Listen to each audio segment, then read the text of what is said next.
Let's get into every running back and wide receiver matchup for this week. We're going to combine these two videos into one this week. You tell us if you like that, if you prefer the combined version, or if you prefer the separate version, but we figured we'd try it and see how you like it. It's becoming a little bit more intuitive who you're starting and sitting, so we're going to spend a little bit less time on the analysis part here, and more time on the ones that are actually trivial. A trivial one to start here, Miami, Atlanta. For Miami, you're going to start Devon Achane. He's in the A tier for us. It's a neutral matchup for the Miami Dolphins. Ollie Gordon's in the H tier, and he's a sit for us. On the Atlanta side of the ball, it's a very good matchup for Bijan. Obviously, the Miami Dolphins are allowing the third most points to running backs in fantasy football right now. Bijan's a start. Tyler Algier, I'm going to put as a meh. I think the running back twos in this offense against Miami for the last couple of weeks, there have been two running backs that have produced in the last couple of weeks against this defense. So I think Tyler Algier is a nice flex option here. I think there's a good chance he scores a touchdown this week. I'm pretty sure he will, actually. And so I'm going to put him as a meh. He might be somebody you plug in, but it is all green lights for the Atlanta Falcons. You are starting Bijan for sure, and you're thinking about starting Tyler Algier this week as well. So then we've got DeAndre Swift and Derrick Henry in the Chicago-Baltimore matchup. Pretty solid matchup for both of these guys. DeAndre Swift obviously on a tear, independent of the guys that he's going up against. But this week especially, with the Baltimore Ravens front, they really have allowed a lot of production to running backs this season. Actually, the second most amount of points allowed to fantasy running backs this season. So definitely going to have Swift as a start this week in the B tier. Monungai, after having a nice, productive week last week against New Orleans, we're going to be a little conservative with him and say, let's sit him this week. I'm not really confident that he's going to maintain that volume this week, but we can reevaluate if we see like multiple weeks of Monungai getting this work. Derrick Henry on the flip side, he's a must start as well in the B tier. Go ahead and go with him. Neutral matchup going up against Chicago's run defense, which has allowed a decent amount of production to running backs. Nothing crazy. Justice Hill will be a sit in the H tier. Then we go to Buffalo and Carolina. A lot more straightforward with Buffalo. Again, it's James Cook. It's nobody else. James Cook, A tier. I know he's had a couple of down weeks before the bye week, but behind him, Ty Johnson and Ray Davis both in the I tier. There sits James Cook. If he finds the end zone, and he has a good chance of finding the end zone, we will be pretty confident that he's going to have a good matchup, a good week. Rico Dowdle and Chuba Hubbard are really the tough ones to evaluate here, because you saw them pretty much with an even split in terms of snap share and touches last week. Chuba has the passing down ability. Rico Dowdle is probably your more between the tackles type of running back who honestly is probably going to get like a good amount of red zone usage. The reason it was so ugly in the Jets matchup last week is what did they only score? Like 13 points in that game. It was bad. And now you don't have Bryce Young playing. I honestly think they're probably going to try to establish the run quite a bit in this matchup. And if they end up down like by a lot against Buffalo, it might be tough for them to run the ball. So it's going to be shaky for both of these guys. But like Avery said, with all these bye weeks, 6 teams on bye, I think you have to start Rico Dowdle and Chuba Hubbard this week. Probably, yeah. To see them in that Jets matchup combined for like what was over 30 touches between those running backs, they are both viable flex options. We're going to have to flesh out like who's going to be the top option there long term. If either of them are going to be, it might just be an ugly split between the two of them. But again, of all the weeks that you would have to start these guys, it would be this week, because they also do have a friendly matchup where Buffalo has allowed the 5th most amount of points to fantasy running backs this season. All right, the Jets-Cincinnati game will start with Breece Hall and Chase Brown. Breece Hall is going to be in the B tier, Chase Brown in the C tier. It's a better matchup for these New York Jets. The Bengals are allowing the 2nd most amount of points this year to running backs in fantasy football, but Isaiah Davis is still going to be somebody I think we have to sit in the F tier here. He's too far down our rankings to recommend him as a start. On the Cincinnati side, it's a neutral matchup against the Jets. But Chase Brown, I think, again, with the bye weeks, you've got to start him. We've got him in the C tier this week anyways. And Samaje Perine, you still don't feel comfortable starting in the H tier. On to the San Francisco-Houston matchup. You obviously are starting Chris McCaffrey in the S tier, no questions. Brian Robinson, on the other hand, we have in the G tier. I don't feel super comfortable starting B-Rob. I'm going to just say sit for him. It's neutral matchups for both sides. So for the Houston side of things, I'm going to say start for Woody Marks. We have him in the F tier, but I view him as like an Algier, Aaron Jones type guy this week. Maybe a tier above. He did still get the volume there last week, and Nick Chubb did not. And so I'm going to go start for Woody Marks in the F tier. I'm going to go meh for Nick Chubb in the G tier. Again, 2 guys you're going to have to heavily consider starting this week with the bye weeks. But, the matchups in this one are neutral. Who knows what the scoring is going to be like in this game. The Vegas lights are red and yellow, so it might be a lower scoring game. We'll see. But Still worth noting, and obviously, the headline of this game is going to be Christian McCaffrey anyways. Yeah, then we got Cleveland and New England. This is going to be a rock fight, I would assume, on the ground, where I don't know how much production either of these running backs are going to get on either side. Two very, very good run defenses. You have New England, who's allowed the 5th least amount of points to running backs this season, and then Cleveland on the flip side, who has allowed the least amount of fantasy points to running backs. So with Quinshawn, like after a 3-touchdown, 26-point game for Quinshawn last week against one of the worst run defenses in the NFL in Miami, I mean, you're essentially flipping the script this week. You've seen what Judkins' floor has been in the past, and that's obviously going to be a risk. But again, Judkins' rest of the season is still going to be a top 15 running back, debatably top 12 running back, depending on how high or low you are on him. Clearly, there's differing opinions in the Flock League on that front. But with Quinshawn, he's going to be in the B tier this week. He's the only reason he's not in the A tier, honestly, is because has a really, really tough matchup. Jerome Ford and Dylan Sampson, H and I tiers respectively. They're sits. Ramondre for New England is going to be in the D's tier. He had the best performance that we've seen in quite a while last week against Tennessee. 18 carries, 88 yards, and a touchdown, 16 points. So that was really, really good for him. Hopefully he can continue that this week. Maybe he's probably going to raise his floor. He's going to have to get some receiving usage like he did earlier in the season with like 3, 5, and 3 targets. His usage has gone down quite a bit over the last month, but that again, kind of same discussion as Quinshawn here, but to a lesser degree. Like his floor is pretty low, and you definitely don't trust Travion behind him.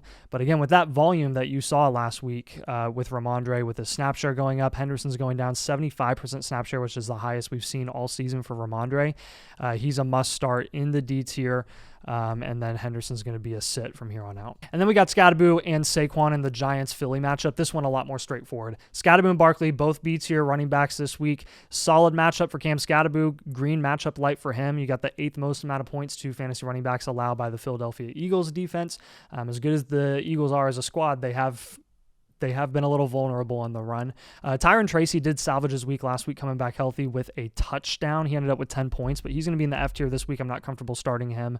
And then the guys behind Saquon, Will Shipley and A.J. Dillon, they're not going to be able to get anything going. Saquon's been struggling to get anything going, which is why he's in the B tier and not up there in the A tier right now. We'll move to the Tampa Bay New Orleans game. We're going to have Rachaad White as the starter this week so far. We still haven't heard as of today's recording about Bucky Irving at all. I would assume he's not going to play, but I haven't heard anything still. It just doesn't seem optimistic for his outlook. If Bucky plays, you're obviously going to start him and sit Rachaad White. But I think for this week right now, we're going to have Rachaad White as a start, Sean Tucker as a sit, and we have Rachaad White in the B tier and Sean Tucker as an H tier, again, in the event that Bucky does not play. A good matchup on the other side for New Orleans. Tampa Bay's not been great against running backs this year. Alvin Kamara, you're going to have to start. Devin Neal becomes the backup running back in New Orleans after you have Kendre Miller going out with the torn ACL. He's in the I tier. I'm going to have him as a sit as well. In the Dallas-Denver game, it's a better matchup for Denver than it is Dallas. We're going to have Javonte in the A tier. He's been absolutely killing it recently. They have to score 40 points a game. You got to start him. So A tier for Javonte, I tier for Jaden Blue, and it's a neutral matchup for Dallas, and like I said, a good matchup for Denver. We're going to have J.K. Dobbins as a start this week, R.J. Harvey as a meh for this week. We're going to have J.K. Dobbins in the B tier and R.J. Harvey in the F tier. We're going to have Tyler Beatty as well on here, and he's going to be in the I tier, and he's going to be a sit for us. And so, realistically, the two running backs in this game you feel comfortable starting are Dobbins and Williams, and you could maybe flex Harvey if you need to at this point. We got Tennessee and Indy. JT, the only guy that I'm really comfortable starting in this matchup. He's elite. He's amazing. Start him. Don't start anybody else behind him. Also, this is a very friendly matchup. You saw him pop off against Tennessee about a month ago, where he had a 30-plus point performance. I mean, honestly, I would expect potentially the same thing this week. On the flip side, you got Pollard and Spears, who have been splitting the backfield. What you did see was an increase in snap share for Pollard last week against New England and a decrease in snap share for Tyjae Spears with 6 targets for Pollard. So he actually out-targeted Tyjae Spears in that matchup. This is a really, really tough matchup for both of these guys. I think you have to start Pollard again with the bye weeks this week. We're going to have him in the D's tier, and he did have a double-digit performance against the Colts by salvaging his day with a touchdown the first time they played this season. So hopefully he can get that same amount of volume, maybe get some touchdowns. But again, if they're down in a lot of this game, if they're losing by quite a bit in this matchup, they might have to pass the ball quite a bit. and it's anyone's guess who's going to get the receiving work there, if it's going to be Pollard or Tyjae Spears, just based on what we saw last week where Pollard actually got the upper hand. So that's why I'm going to have Spears listed as a meh, even though he's in the F tier. You may have to start both of these guys, again, depending on bye weeks, but I would give the upper hand to Pollard at this point just because of snap share alone and what he's getting on the ground over Spears. And then we got Josh Jacobs and Jalen Warren in the Green Bay and Pittsburgh matchup, A and B tier respectively. Those are the only two guys that we're comfortable starting in this matchup. Emmanuel Wilson and Kenny Gainwell are their backups. They're not going to get a ton of usage here. Neutral matchup for Jacobs against Pittsburgh's run defense. It's going to be tougher for Jalen Warren against Green Bay. He will probably have to raise his floor with his receiving usage, which we've seen demonstrated in the past, because I don't think he's going to be as efficient on the ground as he was against Cincinnati last Thursday. And then Kroski, Merritt, and Isaiah Pacheco. I'll just close it up here with the running backs. Washington and Kansas City here. D's tier for both of these running backs. I'm going to go start for both of them. Kroski, Merritt, his volume has stayed up. He definitely looks to be the guy there in terms of usage, and there's no Jaden Daniels, so they may have to try to get him going and see if they can have some sort of advantage there at the running back position if they want to stay competitive in this Kansas City game. They're going to have to slow the game down early if they want to have a chance in keeping this competitive. So we'll see if Kroski, Merritt can do anything in a tough matchup against Kansas City's front four. They've allowed the sixth least amount of points to fantasy running backs this season. McNichols and Rodriguez behind them are sits. And then Brashard Smith and Kareem Hunt behind Isaiah Pacheco are sits right now. Pacheco's usage has been going up incrementally over the last few weeks, which is very, very good for you Pacheco owners.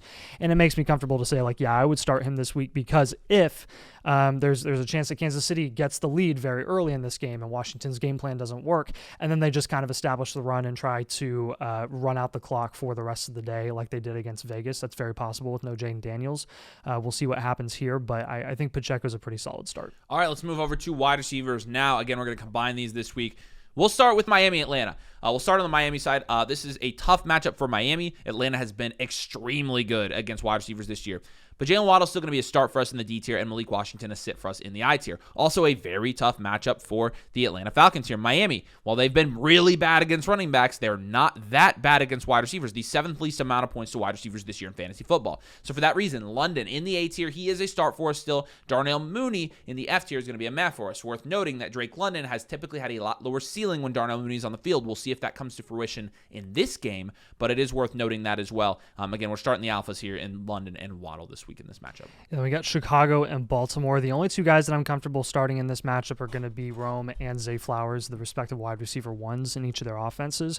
You've got a very, very good matchup for Chicago going up against Baltimore secondary, who's allowed the fourth most amount of points to wide receivers this year.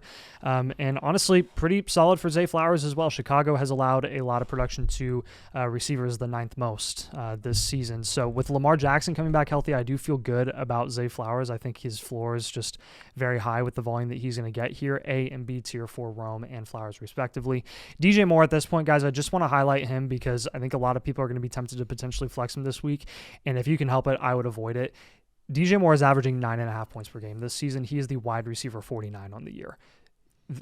Rashid Shaheed is a better start than DJ Moore, and that is like, I'm not exaggerating there. Alec Pierce is a better start than DJ Moore this season.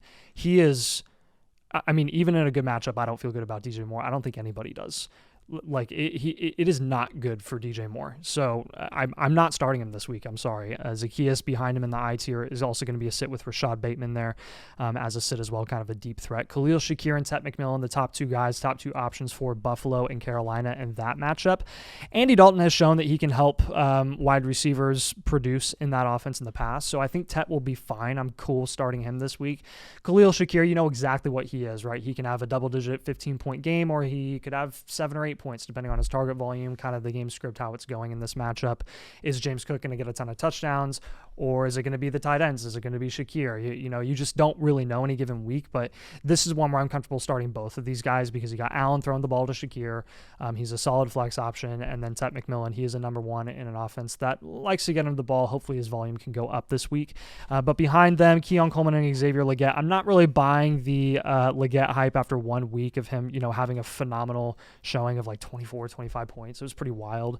I don't feel comfortable starting him this week. I do think that was kind of a sham of a showing in last week's performance. But with the same thing with Keon Coleman, like we've seen this before where Keon just pops off and then he's irrelevant. They're very similar, honestly, in terms of skill set and what they offer in their respective offenses. We'll have them as H-tier sits. And with Jalen Coker as well, who's just going to be eased into that offense long term. Maybe he ends up being relevant later, but he's a sit as well. Moving to a very ugly game in the Jets-Cincinnati game. This Jets team's not been fantasy productive recently, and the wide receiver one for the New York Jets this week is Josh Reynolds in the H tier. Sit. Tyler Johnson, not ranked. Don't play him. Now, Garrett Wilson, if he does play in this game, you got to start him. We just don't know if he will. He's obviously going to be a start. You're starting Garrett Wilson every time he plays. As of right now, he's questionable. Hopeful for week 8. We've heard nothing about practice or anything like that, so we're going to act like worst case scenario. But if he does play, we're going to start him, of course, and he's probably going to be an A or B tier guy for us. Cincinnati side of the ball, you've got Jamar Chase in the S tier, and you've got T. Higgins in the C tier. Neutral matchup for them, but you're going to start them both. Sauce was a little bit shaken up in last week's game. I'm assuming he's on track to play this week, but it is worth noting that Sauce is going to be on Jamar Chase the whole game. And the other thing about Sauce guarding Jamar Chase is he can't guard Jamar Chase. He can't. Nobody can guard Jamar Chase, but he can't. So Sauce had a concussion, didn't he? Yeah, so that's what I'm saying. I don't think he plays. I don't know if Sauce is even playing. Yeah, this will be a good day for Chase. And Chase is going to eat. I mean, it's going to be every day. But, yeah, he is in concussion protocol as of 8 hours ago. And so I think it ends up being Jamar Chase just absolutely eats in this game. And T. Higgins I would start as well with Joe Flacco. I'm very comfortable starting T. Higgins in my flex spot every week now. And then on the San Francisco-Houston game, Kendrick Bourne, he's been good, obviously, but it's been, 3 points against Atlanta. Obviously, they just literally every play was Christian McCaffrey. They didn't throw it or give it to anybody else the whole game. So Kendrick Bourne only had 2 targets. They didn't throw the ball to anybody else. They just, when they weren't running the ball, they were throwing it to. I'm very injured right now. I literally can't believe that happened. It was incredible to watch. When they weren't running the ball, he was in the slot and they were throwing it to him. Yeah. They have other players. Yeah. He looked like the best wide receiver in that offense. He looked like the best wide receiver in the game. Yeah. He looked better than London. Yeah, he did. Okay, so I'll be done crashing out now. Kendrick Bourne, he's a meh. Like, realistically, he's a meh. Juwan Jennings is somebody that he has been playing, but, from a production standpoint, it's not been there pretty much all year. I'm going to say he's a meh as well. I don't love starting these guys, to be honest. On the other side of the ball, it looks like Jaden Higgins could be the wide receiver one there. Nico Collins has a concussion. Obviously, you start Nico if he plays. But if he doesn't, Jaden Higgins, I'm going to say sit. I'm not buying that. I'll say meh. I'm fine with that. Xavier Hutchinson, I'll say meh. Jalen Knoll, I want to add on here. He's not ranked. I would say Jalen Knoll should be ranked on here, and I would add him as a meh as well. But H tier, F tier, and F tier for these 3 guys. I mean, it's ugly. You really don't want to start any wide receivers in the San Francisco-Houston game, to be honest with you. So then we got an ugly matchup again, Cleveland and New England here. The wide receivers in this offense, in both offenses, are not that pretty, but Stephon Diggs I do feel the best about here. We're going to put him in the D's tier. Very up and down with his target volume all year. It's been like 7, 5, 3, 7, 12, 3, and then 7 against Tennessee. Look, Boutte is going to be like is going to be like the touchdown or bust type of guy here. And Stephon Diggs, any given week, he's capable of getting good enough volume to raise his floor that week. You just don't know what weeks that's going to be. Now, in a matchup against Cleveland, I do think this is more friendly for the number 1 receiver there than it is going to be for the number 1 running back there because of how good Cleveland's run defense is. The run defense is a lot better than their pass defense. And again, their defense as a whole is really solid, but I would rather take Cleveland secondary than I would Myles Garrett. So we'll see if Drake May can get the ball to Stephon Diggs consistently this week and he'll have a productive day. Going to list him as a start. But Boutte and Demario Douglas behind him, I don't feel comfortable starting either of those guys. They'll be sits. And then on the flip side with Cleveland, you've got Jerry Jeudy, Isaiah Bonds, and then whoever else is relevant or healthy there. Like Harold Fannon's kind of the wide receiver one there, and he's very inconsistent producing. Jeudy has been one of the biggest disappointments, honestly, in fantasy this season. He's been abysmal after a wide receiver 1 performance last year. H tier now, I'm not starting him. He's a sit. Everybody behind him is a sit. Quinshon's the only relevant, and maybe Fannin, the only relevant fantasy assets in this matchup. Then we got Wan'Dale and A.J. Brown as the 2 number 1s in the Giants and Philly matchup. Wan'Dale Robinson, only guy on the Giants side that I'm comfortable starting. We're going to have him in the D's tier. He gets good enough volume to kind of raise his floor. His ceiling can be high-ish, but you're not gonna see it like all the time. More often than not, you're probably gonna see like anywhere from 8 to 15 points most weeks for Wan'Dale, and then maybe trickle in like a 20-plus pointer every once in a while if he gets like a 60-yard touchdown, because he is capable of that. But Lil Jordan Humphrey behind him is a sit. Then you got A.J. Brown and Devonta Smith. We'll list both of them as starts. I mean, honestly, the difference between A.J. Brown and Devonta Smith has been very marginal this season. A.J. Brown is the schematic one. Devonta Smith is a schematic too, but from a fantasy perspective, they are literally peas in a pod. Very high ceiling. Their ceilings are equivalent. Their floors are equivalent. So they'll both be in the B tier in a nice matchup where the Giants have allowed the third most amount of points to fantasy wide receivers this season. If you remember that last matchup, A.J. Brown and Devonta Smith were both very disappointing. But Devonta Smith, if you remember in that game, had a wide open, like free touchdown and Jalen Hurts overthrew him. I think you're probably going to see them execute a little better in this matchup and kind of correct what they got wrong the last time that they went up against the Giants, and you'll see a big game for one or both of these guys. Let's go to the Tampa Bay New Orleans game now. We'll start with Emeka Egbuka in the B tier, Chris Olave in the B tier for the New Orleans side. It looks like that Emeka Egbuka is going to be the wide receiver one there almost the rest of the season. Mike Evans, broken clavicle. Chris Godwin, not really playing. It's bad. He's going to be a start for us. Tez Johnson in the F tier is going to be a meh for us. Sterling Shepard in the F tier is going to be a sit for us. I'd rather start probably Tez Johnson, but maybe, I don't know, I'll put Sterling Shepard as a meh as well. I don't know who it's going to be there, to be honest with you, volume-wise. On the New Orleans side, Chris Olave in the B tier, he'll be a start, and Rashid Shaheed in the F tier will be a meh for us. It's neutral matchups for this game, so nothing crazy. Just start the starters, and the flex guys are going to be, shaky starts at best. The Dallas-Denver game, we've got our two alpha wide receivers in the A tier, CeeDee Lamb and Courtland Sutton, and then George Pickens we're going to have in the D tier, Troy Franklin in the H tier, Marvin Mims in the H tier as well. It's a good matchup for Denver, so Courtland Sutton moves up to the A tier because of that. It's a bad matchup for Dallas and for CeeDee Lamb with Pat Surtain shadowing him all day. It may be a George Pickens game. That's why we're saying definitely start George Pickens here. But Surtain's obviously going to do a good job on CD, so instead of CD being S tier, he's A tier this week. That being said, you're still starting Lamb, Sutton, and Pickens easily in this matchup and not even thinking about it. All right, then I'll close it out here with the last three matchups. Tennessee and Indy. Pittman's going to be the only guy here that I'm like totally comfortable starting. He's been very consistent, very reliable for the Colts. He's going to be in the C tier here and what is a neutral matchup in terms of receiving capability for guys, for receivers that go up against Tennessee's secondary. Last time they played Tennessee, just for reference, Pitty had a solid day. He had a touchdown, 6 targets, 6 receptions, 19 points on the day. So he's been doing that a lot this season. He's kind of a wide receiver too. You're very excited about him every week when you put him in your flex. Josh Downs and Alec Pierce are both going to be mez. I think Pierce you're a lot more excited about starting if Josh Downs isn't good to go after he was in concussion protocol in the middle of last week during practice. So we'll see if he's ready to go in this matchup against Tennessee. But both of these guys, again, going up against Tennessee, either one of them could have a solid day. And Pierce has some very productive days. He's kind of a deep threat and has been getting some more like short to intermediate work as well. They've been a little more creative with his usage. But then you look at Tennessee and you've got Ridley and Ellick, honestly. And both guys, I don't really see a difference between either of them in this matchup. Ridley may or may not play. We'll see what happens with him. I know he had a hamstring injury a couple of weeks ago, and he's missed some time. He didn't play against New England. We haven't heard any report on what his status is going to be in this matchup, but honestly, if Ridley doesn't play and Ellick is the number one there, with the Colts secondary and how just kind of screwed they are right now, Ellick might be a decent flex option given all the bye weeks. So I'm going to list both of them as mez, and Van Jefferson is a sit behind that. So we got 4 mez in this matchup. Green Bay and Pittsburgh, a little more clear cut and dry here. You've got 2 receivers for Green Bay that have gotten the most consistent receiving usage, and that is Romeo Doubs and Matthew Golden. Doubs has been consistently productive the last couple of weeks.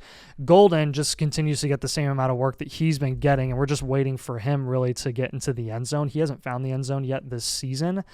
But this is a matchup against Pittsburgh where they just allowed a lot of production to Jamar Chase and T. Higgins, obviously. Their secondary isn't that great. In fact, they've allowed the 6th most amount of points to fantasy wide receivers this season. So I feel pretty good about that for both of these guys. Again, given the bye weeks, you're generally not considering Matthew Golden, putting him in your flex spots. This would be the week that you would have to do it. DK Metcalf on the flip side, I would be expecting a big week from DK Metcalf. Again, kind of a boom bust guy. I would expect a boom week against Green Bay's secondary. I saw a stat earlier today where Green Bay is like top of the league in terms of contested catch rates allowed. It's like 62%, and that's DK Metcalf's bread and butter. As a deep threat, contested catch situations, I think they're going to put him in situations where he can bring those down, and he's very capable of doing it in this matchup against Green Bay. Like, of all the types of wide receivers that they would allow to have a big day, it would be a DK Metcalf type of wide receiver. Their corners have just been getting mossed. Calvin Austin behind him is going to be in the H tier. Nobody's relevant at wide receiver beyond him. And then closing it out with Washington and Kansas City. Hopefully Debo is healthy and good to go this week. I know he was close to playing last week. They ended up sitting him. With no Jaden Daniels, you're obviously worried there. But he's going to be in the C tier as a start, as would Terry McLaurin, honestly, if he's healthy and good to go this week. Marcus Mariota has his shortcomings, but he can distribute the ball competently in what is a competent enough offense. And again, if they're down a lot in this game, then they're going to have to start passing the ball pretty early, like as early as the second quarter and onward, if the Chiefs just walk all over Washington. But Chris Moore, we're going to have listed as a sit in the H tier. Rashee Rice is going to be a start in the A tier. And then again, with the bye weeks, Worthy, we're going to have him as a start this week. Most weeks you're thinking about sitting him. But behind him, you got Marquise Brown, who got a touchdown last week. Again, he's kind of touchdown or bust. He's going to be in the G tier. But again, Debo, Rashee, and Worthy, and then maybe Terry are going to be the guys that we're comfortable starting this week. So again, let us know what you think of this format. If you want it in one video every week, or if you prefer the 2 videos, it doesn't matter to us. We just figured we'd try this out for this week. So do us a huge favor. Make sure you drop a like. Make sure you subscribe. We'll have our updated weekly rankings over on the site. You can access them for free. Link in the pinned comment. Create a free account with code DOMAIN. You can check all that out. We appreciate you guys. Thanks for watching. We'll see you here soon.